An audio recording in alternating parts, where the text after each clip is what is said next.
সিলেটের ৩ উপজেলায় নতুন এলাকা প্লাবিত, নগরীর ১৫টি এলাকার ১০,০০০ মানুষ পানিবন্দী। ঘুরে দাঁড়ানোর চেষ্টায় রিমাল দুর্গতরা, টেকসই বেড়িবাঁধ চায় উপকূলের মানুষ। গাজা যুদ্ধ বন্ধে ইসরায়েলের প্রস্তাব, মেনে নিতে হামাসের প্রতি বাইডেনের আহ্বান।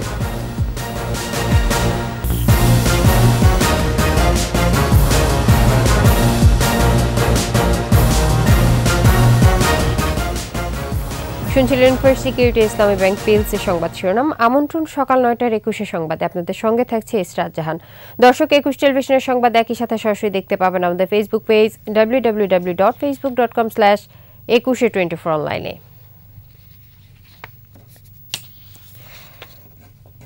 বন্যার পানি বেড়েছে সিলেট নগরীতে।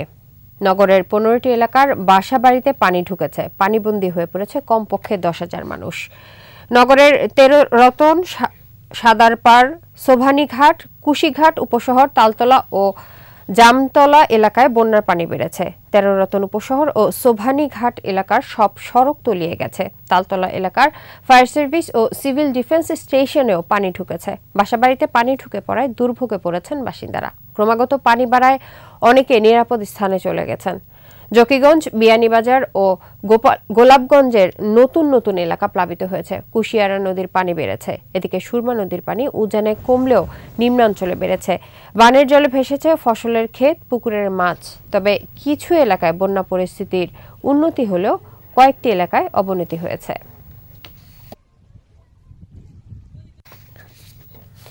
ঘুরে দাঁড়ানোর চেষ্টায় রিমাল দুর্গতরা, ধ্বংসস্তূপ থেকে নতুন করে বাড়িঘর নির্মাণ ও মেরামতে ব্যস্ত তারা। তবে সরকারি সহায়তা পেলেও আবাসস্থল পুনর্নির্মাণ করতে না পারায় এখনও খোলা আকাশের নিচে ক্ষতিগ্রস্ত অনেক পরিবার। ভোলা ও বরগুনা প্রতিনিধির তথ্যচিত্রে সমর ইসলামের রিপোর্ট। বিধ্বস্ত বাড়ির সামনে বৃদ্ধার কোলে শিশু, যেন ধ্বংসের শেষ প্রান্ত থেকে নির্মাণ যজ্ঞের শুরু। ভাঙা হাড়ি থেকে খুঁজে পাওয়া ভাতের ভেজা চাল শুকোতে দিয়েছেন ভাঙা ঘরের চালায়, ভেঙেছে রান্নার চুলোটাও। এই চিত্র দ্বীপ জেলা ভোলার বুরহানুদ্দিন উপজেলার কুতুবা, বড়মানিকা, গঙ্গাপুর, মনপুরা, ঢালচর, চরকুকুরি মুকুরি সহ সব গ্রামের। মেঘনা ও তেতুলিয়া নদী তীরের লাখো বাসিন্দার প্রায় সবই ভেসে গেছে রিমালের প্রভাবে সৃষ্ট অতি জোয়ারের পানিতে। ঘরে একটা মাংসের দাম চাইয়ে চিনতে আর কি খাই, ছেলে মেয়ে লই আনু কাছে আমরা চুলা ফাও নাই, কোনো কিছুই নাই, সব বাসা আছে। আমরা আকাশের নিচে খাড়া না বিদায় যেন যেন খাড়া করি উড়াম মাংসের দিন সাহায্য উড়াইয়া এই জায়গাও নেই। গাঙ্গের মৌদার বাড়ি খাই আর ওই গাং পরে থাকি। ক্ষতিগ্রস্ত পরিবারগুলোকে ত্রাণ সামগ্রী দেওয়ার পাশাপাশি চলছে পুনর্বাসনের কাজও। তাদেরকে নির্বোধের সাহায্য সহযোগিতা করা হচ্ছে এবং তারা যাতে স্বাভাবিক জীবনে ফিরে আসতে পারে এই জন্য সরকার সর্বোচ্চ ব্যবস্থা নিচ্ছে। সেখানকার মানুষ পানিবন্দী আছে এবং তাদের ঘর বাড়ির ব্যাপক ক্ষতি হয়েছে। তো সেই কারণে সেখানে অতিরিক্ত বরাদ্দের প্রয়োজনীয়তা রয়েছে এবং এই বরাদ্দগুলো আমরা লিখেছি এবং সেগুলো যদি আসে তাৎক্ষণিকভাবে দুর্গত মানুষদের কাছে আমরা সেটি করছি। বরগুনার পাথরঘাটা উপজেলার জিনতলা, হরিণঘাটা ও পদ্মা, তালতলির শুভ সন্ধ্যা, তেঁতুলবাড়িয়া ও জয়ালভাঙ্গা এবং সদর উপজেলার বালিয়াতলি, তেঁতুলবাড়িয়া ও খাজুরতলা সহ সব নদী পাড়ের মানুষেরা এখনও চরম দুর্ভোগে। বেড়িবাঁধ ভেঙে পানির তোড়ে ভেসে গেছে তাদের সহায় সম্পদ, বসতঘর। ঘরবাড়িকে বাসযোগ্য করার চেষ্টা চালাচ্ছেন তারাও, তবে তাদের দাবি টেকসই বেড়িবাঁধ। শক্ত বেড়িবাঁধ চাই, তেরান চাই না, আমরা বাঁচতে চাই। আমাদের নিজের থাকার মতন স্থান নাই। সাইক্লোন সেন্টার আর রাস্তা আর পানি চাই আমরা। পোতা আর কি পানিতে একটা লই গেছে, ঘর কোন রকম খাড়া আছে আর থাকার মতন নাই। চাল, ডাল, তেল সহ খাদ্য সামগ্রী পাচ্ছেন এ উপকূলের দুর্গতরাও।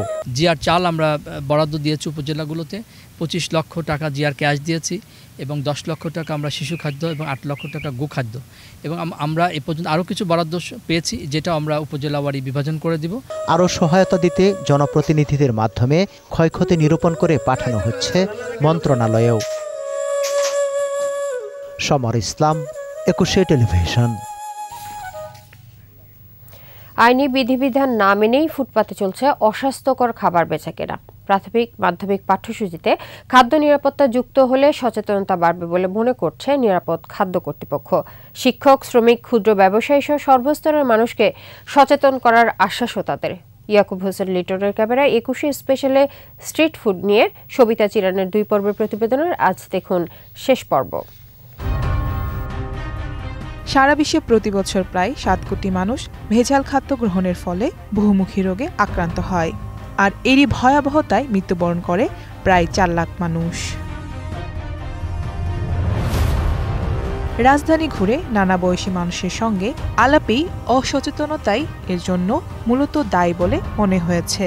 ভালো কোনো দোকানপাট দিলে অবশ্যই আমরা খাবো। যারা ফুডের দোকান দেয় তারা তো ভালো জিনিস বেচতে চায়, কিন্তু কয়দিন পর পর উঠায় দেয়, তখন কি হয়, ভালো জিনিস তারা রাখতে পারে না।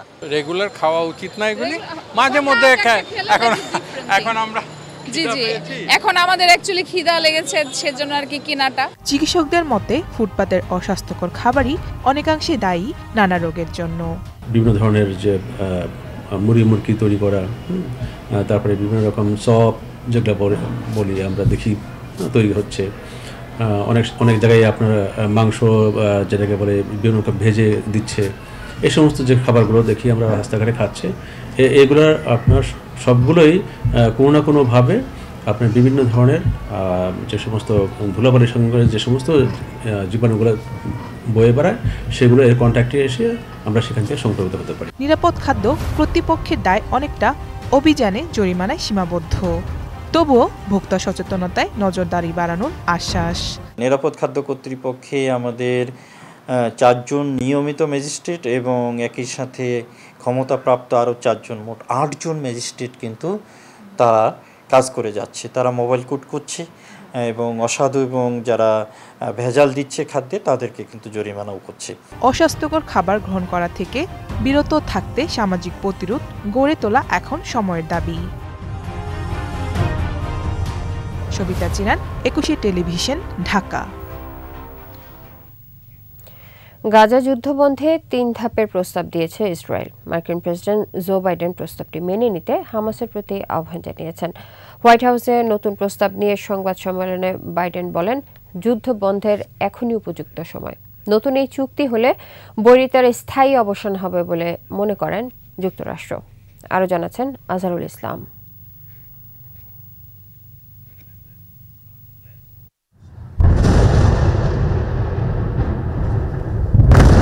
দীর্ঘ 8 মাস ধরে চলছে গাজা যুদ্ধ। যুদ্ধ বন্ধে বিভিন্ন দেশ এগিয়ে আসলেও সফল হতে পারেনি কেউই। এবার গাজায় স্থায়ী শান্তি প্রতিষ্ঠায় নতুন একটি চুক্তির প্রস্তাব করেছে ইসরায়েল। হোয়াইট হাউসে মার্কিন প্রেসিডেন্ট জো বাইডেন একে বিস্ময়কর প্রস্তাব বলে অভিহিত করেছেন।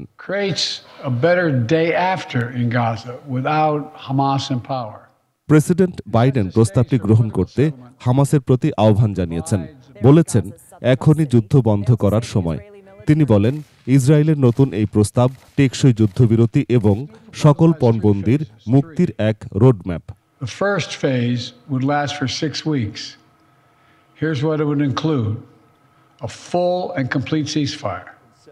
নতুন প্রস্তাবে 3টি ধাপ রয়েছে। প্রথম ধাপে 6 সপ্তাহের যুদ্ধবিরতি কার্যকর হবে। এ সময়ে গাজার সকল জনবহুল এলাকা থেকে ইসরায়েলি সেনা প্রত্যাহার করে নেওয়া হবে।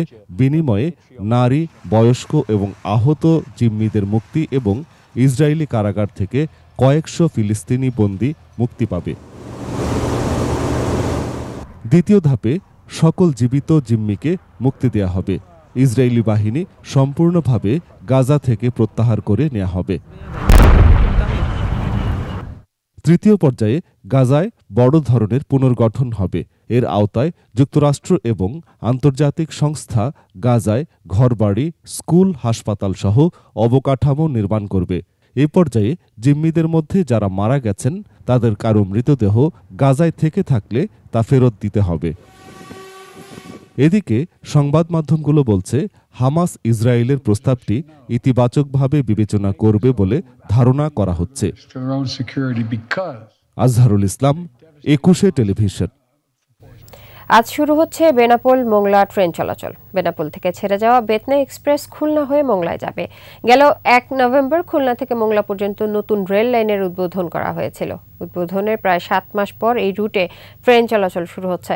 সকাল 9:30টায় বেনাপোল থেকে ট্রেনটি ছেড়ে যাবে মোংলার উদ্দেশ্যে। ট্রেনটি পৌঁছাবে দুপুর 12:35 এরপর মোংলা থেকে ট্রেনটি ছাড়বে দুপুর 1টায় এবং বেনাপোলে পৌঁছাবে বিকেল 4:30টায়। বেনাপোল থেকে বিকেল 5টায় ছেড়ে মোংলায় পৌঁছাবে রাত 8:30টায়। মঙ্গলবার ছাড়া সপ্তাহের অন্যান্য দিন এই রুটে একই সময়ে ট্রেন চলাচল করবে। বেনাপোল থেকে মোংলার ভাড়া নির্ধারণ করা হয়েছে 85 টাকা।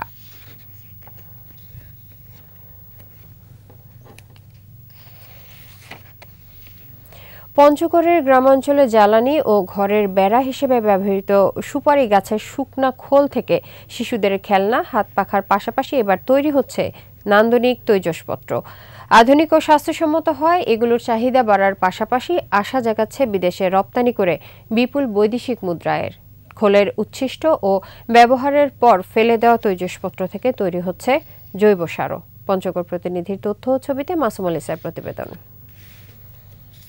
সুপারি গাছের শুকনো ঝরে পড়া খোলকে নিমপাতা ও লেবুর রস দিয়ে প্রাকৃতিক উপায়ে জীবাণুমুক্ত করে তৈজসপত্র তৈরি ও বাজারজাতের মূল কারিগর পঞ্চগড়ের উদ্যোক্তা নুরুল আলম সেলিম। প্লাস্টিক বা ককশিটের ওয়ান টাইম থালা প্লেটের তুলনায় স্বাস্থ্যকর ও নান্দনিক হওয়ায় নানা অনুষ্ঠান, রেস্টুরেন্ট ও দোকানে এগুলোর চাহিদা বেড়েই চলেছে। অত্যাধুনিক মেশিন দিয়ে তারা পরিষ্কার করে খুব সুন্দর করে তারা প্যাকেট করে মালগুলো বাজারজাত করতেছে। কারখানাতে আমরা বহুত মানুষ কারবার করে সংসার কারবার করে আমরা খাই। এই খোল কেনার পাশাপাশি আমি প্লেটও বানাচ্ছি, অন্য কাজও করতেছি। গড়ে উঠেছে আলাদা শিল্প কারখানাও, যেখানে দিনে তৈরি হচ্ছে 1 থেকে 1,500 পিস প্লেট, বাটি সহ 8 ধরনের তৈজসপত্র। প্রতি পিস 7 থেকে 15 টাকায় বিক্রি করে লাভবান উদ্যোক্তারা। 8টা আইটেমের জিনিস আমি একাই তৈরি করি। এই মেশিনের এবং মিস্ত্রি, মেকানিক্স এবং কি অপারেটর সম্পূর্ণই আমি। কারখানায় কাজ করে বাড়তি আয়ের সুযোগ পেয়েছেন অনেক শ্রমিক। বাড়ির পাশে কারখানা হওয়ার পর থেকে আমি এই জায়গায় চাকরি করতেছি, অনেক ভালোভাবে চলতেছি। ছোট প্লেট, বড় প্লেট, বাটি, এগুলো চামচ এগুলো বানাই। সুপারি খোলের প্লেটগুলো শক্ত, সুন্দর ও সহজে পরিবহনযোগ্য হওয়ায় খুশি স্থানীয়রা। যিনি এই জিনিসটা তৈরি করছেন বা কারখানা তৈরি করছেন তাকে আমি ব্যক্তিগতভাবে আমার পক্ষ থেকে ওনাকে ধন্যবাদ জানাচ্ছি। ব্যবহারের পর ফেলে দিলে তৈজসপত্রগুলো পচে জৈব সার হয়, ফলে পরিবেশও থাকে সুরক্ষিত। ফুলগুলা সংগ্রহ করি, ওরাও কিছু অর্থনৈতিক দিক থেকে আগা যাচ্ছে, ওদের সুপারি বাগানে পরিচর্যা হয় এই টাকা দিয়ে। নতুন এই ক্ষুদ্র শিল্পের প্রসার এবং রপ্তানির সম্ভাবনাকে কাজে লাগাতে সহায়তার আশ্বাস প্রশাসনের। এটা নিঃসন্দেহে একটি ভালো উদ্যোগ, এটা পরিবেশ সম্মত এবং এটা নতুন উদ্যোগের ফলে গ্রামীণ অর্থনীতি যেমন শক্তিশালী হবে, তেমনি আমি বিশ্বাস করি বেকারত্ব দূরীকরণ এবং কর্মসংস্থান সৃষ্টিতে এর ভূমিকা রাখবে। কাঁচামাল সরবরাহ করেও লাভবান চাষি, শ্রমিক, কারখানা মালিক সহ সব পক্ষই। মাসুমুল ইসলাম, 21 টেলিভিশন। সুন্দরবনের নদী, খালে মাছ ও বন্য প্রাণীদের বিচরণ ও প্রজনন কার্যক্রমের সুরক্ষায় 1 জুন থেকে 31 আগস্ট পর্যন্ত টানা 3 মাসের জন্য সুন্দরবনে প্রবেশে নিষেধাজ্ঞা জারি করা হয়েছে। ইন্টিগ্রেটেড রিসোর্সেস ম্যানেজমেন্ট প্ল্যানের সুপারিশ অনুযায়ী এই নিষেধাজ্ঞা ঘোষণা করেছে বন বিভাগ। এ সময় পর্যটক প্রবেশ, সাধারণ মানুষের চলাচল সহ সুন্দরবনের নদী, খালে মাছ ধরা নিষিদ্ধ থাকবে। এ নিয়ে চরম দুশ্চিন্তায় পড়েছেন সুন্দরবনের উপর নির্ভরশীল পেশাজীবীরা। এই 3 মাসে তাদের কোনো রোজগারের পথ থাকবে না। শুধু সুন্দরবন, সাতক্ষীরা রেঞ্জ এলাকার প্রায় 50,000 মানুষ জীবন নির্বাহের জন্য সুন্দরবনের উপর নির্ভরশীল। আর এর সাথে শেষ করছি সকাল 9টার 21 সংবাদ। তবে যাবার আগে ফার্স্ট সিকিউরিটি ইসলামী ব্যাংক পিএলসি সংবাদ শিরোনামগুলো আরও একবার। সিলেটের 3 উপজেলায় নতুন এলাকা প্লাবিত, নগরীর 15টি এলাকার 10,000 মানুষ পানিবন্দী। ঘুরে দাঁড়ানোর চেষ্টায় রিমাল দুর্গতরা, টেকসই বেড়িবাঁধ চায় উপকূলের মানুষ। এবং গাজা যুদ্ধ বন্ধে ইসরায়েলের প্রস্তাব মেনে নিতে হামাসের প্রতি বাইডেনের আহ্বান।